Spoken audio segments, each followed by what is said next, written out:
Hai semuanya, gimana kabar kalian? Semoga selalu dalam keadaan baik. Jadi welcome back teman-teman di Andi Kristen Channel, dan ini adalah segmen analisa pagi, segmen dimana kita akan mengulas untuk update news dan juga pergerakan dari market, khususnya market Bitcoin.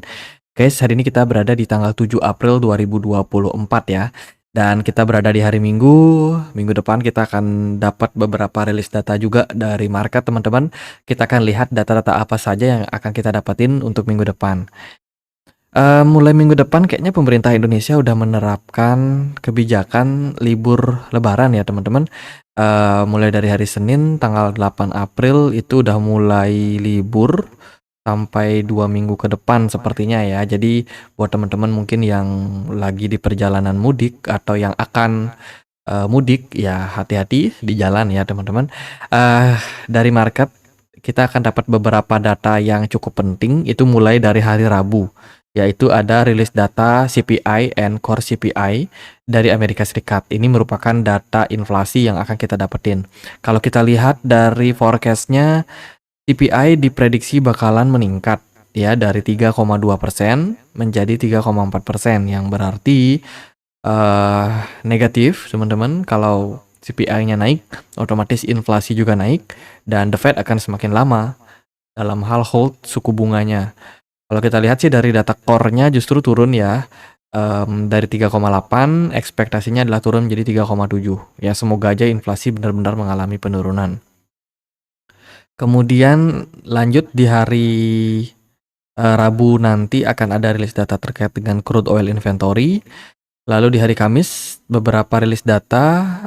Yang pertama adalah Federal Budget Balance. Yang lain ada data terkait dengan FOMC meeting. Nah ini penting teman-teman. Jam 1 dini hari Kamis tanggal 11 itu akan ada meeting dari The Fed. Kita nggak tahu akan dibahas apa, tapi kemungkinan adalah proyeksi ekonomi ke depannya untuk kuartal kedua. Kemudian akan ada rilis data terkait dengan CPI dari Cina, data inflasi ya. Lalu dari Amerika Serikat akan lanjut malam harinya dengan data PPI, data inflasi dari sudut pandang produsen. Ini juga akan sangat-sangat penting untuk kita perhatikan, teman-teman. Kemudian di hari Jumat akan ada beberapa rilis data terkait dengan manufacturing dari Inggris ya, manufacturing production dari Inggris. Dari Amerika Serikat akan ada data soal export and import prices index. Itu beberapa itu beberapa rilis data yang akan kita temukan di minggu depan nanti teman-teman. Jadi siap-siap dengan volatilitas dari market. Market luar masih on, meskipun market Indonesia mungkin akan libur panjang ya karena lebaran.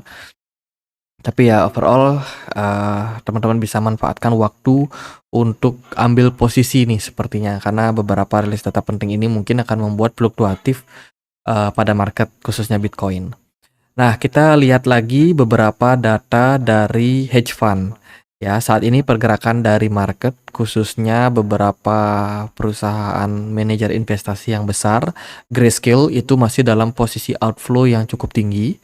Teman-teman, di mana banyak dana yang keluar dari Grayscale. Namun berbalik, BlackRock melalui IBIT-nya itu terus melakukan akumulasi atau mengalami inflow yang sangat tinggi. Kemudian juga ada Fidelity, Bitwise ya, ini juga ngejar di posisi pertama dan juga ketiga ya, mengejar yang namanya Grayscale. Kalau kita lihat dari statistik teman-teman, kemarin aku sempat posting. Nah ini ya statistik di mana dikit lagi BlackRock akan melampaui jumlah kepemilikan Bitcoin yang dimiliki oleh Grayscale, yang berarti Wales-nya udah pindah tangan ya. Dari sebelumnya dipegang oleh maksudnya Grayscale, itu akan diambil alih oleh BlackRock secara bertahap teman-teman, dan sepertinya ini akan terrealisasi di kuartal kedua ini. Gitu. Jadi BlackRock siap-siap akan menjadi new whales besar yang ada di market kripto. Kemudian teman-teman, ini adalah proyeksi Grayscale terkait dengan kenapa sih Bitcoin mengalami rally. Nah, menurut dari research yang mereka lakukan, saat ini kita lagi dalam proses akumulasi. Drawdown itu hal yang cukup wajar, teman-teman, menjelang fase halving ya. Dan kemungkinan Bitcoin baru akan rally setelah halving Bitcoin terjadi. Nah, dari beberapa pengamatan, ini ada comparison atau perbandingan antara Bitcoin dengan aset-aset yang lain kayak gold, kemudian non-USDM stock, lalu Bitcoin, commodities, Ether, EM stock, S&P 500, US Treasury, dan lain sebagainya. Ternyata Bitcoin itu mengalami peningkatan yang juga sangat-sangat lumayan, teman-teman, dilihat dari return and volatility. Ini datanya based on Maret 2024 ya, di mana gold masih mengungguli teman-teman, berarti inflow pada gold itu lagi bagus-bagusnya sekarang ya. Bitcoin ada di peringkat ketiga. Nah, apa nih yang menyebabkan kenapa Bitcoin bisa mengalami tren kenaikan?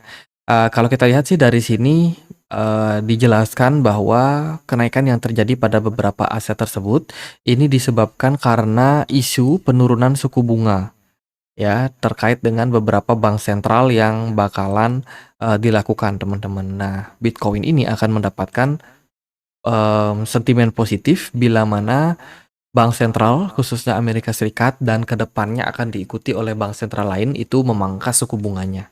Jadi suku bunga yang tinggi ini menyebabkan aset-aset seperti deposito itu jauh lebih menarik karena returnnya gede, kemudian pasti teman-teman.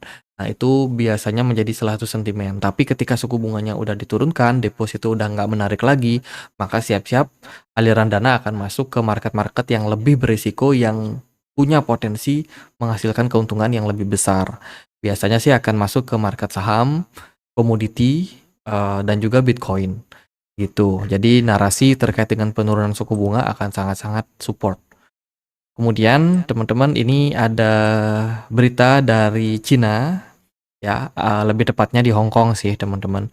Jadi menurut laporan dari PA News ya, Badan Sekretaris Keuangan Daerah Administratif Khusus Hong Kong itu mengatakan pada upacara pembukaan Karnaval Web3 Hong Kong ya, Hong Kong akan berkembang secara stabil dan secara berkelanjutan, akan mengembangkan Web3 terutama berfokus pada dua bidang. Yang pertama adalah dukungan platform terhadap perdagangan aset virtual di Hong Kong, which is exchange yang diregulasi, dan yang kedua adalah dukungan pengembangan project-project Web3.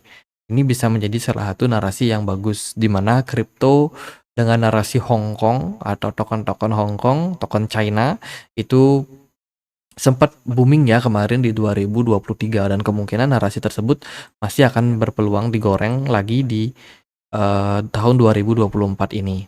Nah, ini juga berita datang dari salah satu bank ya, bank virtual. ZhongAn meluncurkan akun eksklusif untuk penerbitan stable coin bank virtual ZA Bank yang mengumumkan bahwa mereka akan menjadi yang pertama menyediakan layanan perbankan eksklusif pada penerbit stablecoin. Nah, ini perusahaan perbankan aja di Hong Kong udah mulai masuk teman-teman ke market stablecoin. Ini menunjukkan bahwa regulasi di sana cukup terbuka ya sama perkembangan dari market kripto. Kemudian berita yang lain datang dari MakerDAO yang akan siap melakukan penetrasi di market Europe atau Uni Eropa, di mana kalau kita lihat dari berita ini, MakerDAO ini sebenarnya menyediakan juga beberapa fasilitas stablecoin. Tapi kan kalau beritanya kemarin, stablecoin itu dijegal ya di Uni Eropa. Katanya jangan pakai stablecoin, kita maunya semua pakai euro.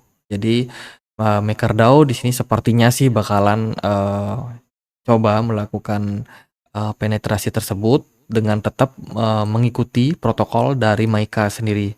MiCA ini adalah regulatornya yang ada di Uni Eropa. Itu. Jadi ya, ini bakalan menjadi salah satu upaya dari MakerDAO untuk bisa menembus layanan yang ada di Uni Eropa. Jadi ya itu, kita akan lihat gimana kelanjutannya. Kemudian ada Pantera Capital, teman-teman, dikabarkan dia udah shifting ya. Pantera merubah investasinya yang sebelumnya itu masuk ke market Bitcoin dan juga Ethereum, ini pelan-pelan udah shifting ke Solana. Dia melaporkan bahwa aset kelolaan sekitar 300 juta US dollar mendapatkan pengembalian sampai 66%. Jadi return dari Pantera udah 66% di Solana pada kuartal pertama, melampaui banyak perusahaan sejenis. Kinerja ini didukung signifikan dari investasi strategis di mata uang kripto seperti Solana yang nilainya hampir 2 kali lipat dan berkurangnya fokus terkait dengan Bitcoin dan Ethereum. Jadi pelan-pelan Pantera Capital udah pindah teman-teman dari sebelumnya dia investasi banyak di Bitcoin, ini pelan-pelan mengurangi kepemilikan Bitcoin dan Ethereum ya, dipindahkan ke Solana dan juga beberapa ada meme token yang juga digoreng sama Pantera ini. Gitu, jadi ada perpindahan whales. Nah, terkait dengan berita kemarin, ini langsung mendapatkan tanggapan dari Matt Sorg ini adalah produk and teknik Solana Foundation, teman-teman. Jadi dia mengklarifikasi. Kemarin kan ada data ya, kalau teman-teman ngikutin analisa pagi kita yang kemarin, itu ada data terkait dengan jumlah transaksi di Solana yang banyak gagal. Nah, ini langsung dapat klarifikasi. Menurut dari Mertzorg sendiri, banyaknya perbincangan kegagalan transaksi di jaringan Solana ini disebabkan karena beberapa masalah ya, termasuk juga terkait dengan perlindungan konsumen. Ya, karena dikabarkan banyak akun-akun bot yang melakukan transaksi otomatis di jaringan Solana. That's why kalau teman-teman melihat perkembangan kemarin itu bukan adanya bugs atau kegagalan dari transaksi, melainkan itu karena ada aktivitas-aktivitas robot yang dilakukan di jaringan Solana sehingga itu dijegal dan membuat transaksinya fail, teman-teman. Jadi ini klarifikasi yang cukup bagus ya, di mana jaringan Solana masih dianggap sebagai jaringan yang aman dan tidak terjadi kesalahan fatal lagi seperti kemarin-kemarin di 2021 yang mana Solana ini banyak shutdown, teman-teman. Dan ini merupakan sebuah klarifikasi yang menurut saya menyatakan bahwa Solana masih merupakan project yang bagus gitu. Kemudian Genesis ini salah satu perusahaan yang bangkrut, teman-teman. Salah satu bagian dari DCG ya, Digital Currency Group, yang mana satu grup sama Grayscale sama Coindesk. Itu dikabarkan kemarin sudah menjual kepemilikan saham dari Grayscale yang dia punya. Maksudnya saham GBTC ini ya, sudah dijual teman-teman dan dibelikan Bitcoin. Oh, menarik ya. GBTC dijual, dibelikan aset yang lebih nyata yaitu Bitcoin. Ini menunjukkan bahwa Genesis sepertinya bakalan siap untuk recover lagi.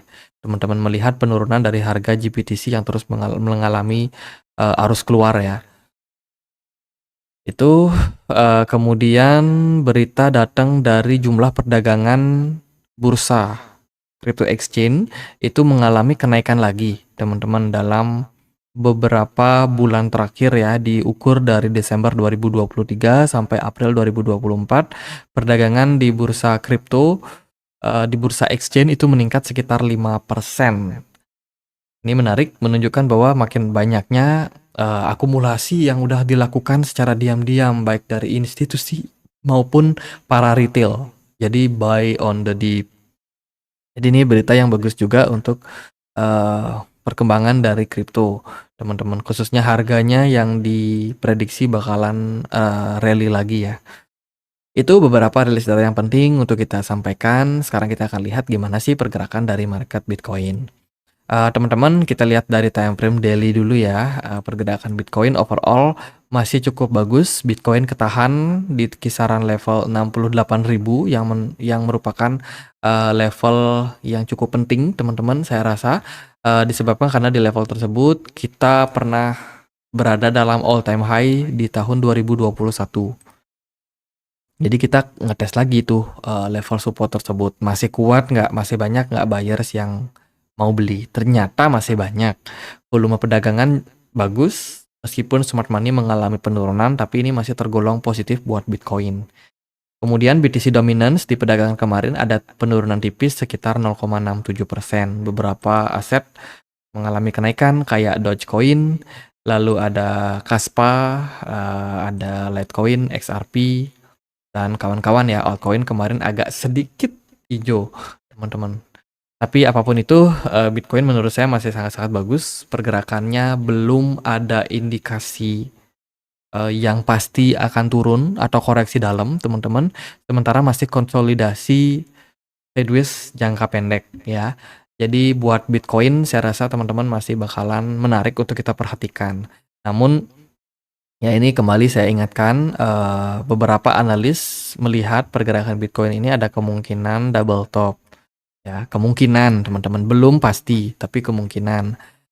Hanya saja konfirmasinya itu harus Bitcoin-nya turun di bawah 61 ribuan. Kalau dia berhasil turun di level tersebut maka bisa jadi terkonfirmasi. Dan potensial untuk Bitcoin ngetes level 51.000 akan terbuka. Gitu. Jadi ini masih potensial dan belum pasti. Hanya saja kita perlu melihat nih kira-kira pergerakan Bitcoin ini bakalan mengarah kemana. Apakah level 61.000 ini cukup kuat menahan Bitcoin? Selain itu, kalau kita perhatikan juga ya dari ini, kita bisa melihat Bitcoin ini sudah bullish dan melampaui ascending channel. Dan potensial dia untuk ngetes balik area support kisaran 61.000 sepertinya cukup terbuka. Apalagi di sana juga sudah dijaga oleh banyak buyers yang memang pengen beli atau mau masuk ke market crypto, khususnya Bitcoin ini, meskipun harga Bitcoin lagi tinggi-tingginya. Jadi antusiasme market ini masih sangat-sangat bagus, teman-teman. Jadi ya kita nggak tahu siapa yang bakal ngedam market, teman-teman. Apakah miners? Apakah itu institusi besar seperti pemerintah Amerika Serikat? Ya, who knows. Tapi yang pasti untuk sekarang Bitcoin masih terbilang positif. Kalau di time frame 4 jam pergerakannya cenderung ya sideways gitu ya, flat teman-teman. Ini ngeri sih kalau menurut saya, khususnya bagi teman-teman yang trading di futures. Ya short and long squeeze ini rawan banget teman-teman. Jadi untuk posisi sekarang kalau saya pribadi, saya masih hold beberapa aset ya, belum saya jual, bahkan masih dalam proses akumulasi juga teman-teman beberapa token. Jadi untuk periode kali ini kita akan optimalkan beli barang, let's say kalau ada koreksi ya, karena saya juga udah punya barang, jadi nggak terlalu berambisi untuk nambah amunisi lagi. Saya lebih baik prefer untuk tunggu harganya masuk ke level-level yang menarik. Level 61.000 bagi saya menarik, let's say kalau level tersebut dijebol, akumulasi berikutnya ada di kisaran 51.000 ke atas. Saya rasa itu sih beberapa level yang berpotensi untuk dicapai pada Bitcoin dengan beberapa situasi. Cuman ya untuk sekarang masih strong buat Bitcoin. Ini ada kemungkinan dia membentuk symmetrical triangle juga. Teman-teman, ada beberapa potensi kenaikan dan penurunan yang masih bakalan bisa terjadi. Jadi untuk sekarang yang udah punya barang tenang aja, hold barang kalian. Ya, yang belum punya barang, momentum mungkin akan datang bentar lagi. Manfaatkan untuk akumulasi. Jadi gitu aja paling buat update kali ini. Semoga videonya bisa bermanfaat. Guys, kita punya komunitas diskusi di Telegram, tempat aku untuk update berita-berita terbaru tentang market crypto. Banyak juga teman-teman yang udah sharing di sini terkait dengan berita-berita yang ada pada market ya, atau analis atau data-data analisis, teman-teman. Thank you so much for watching. Jadi akhir kata saya Andre, makasih.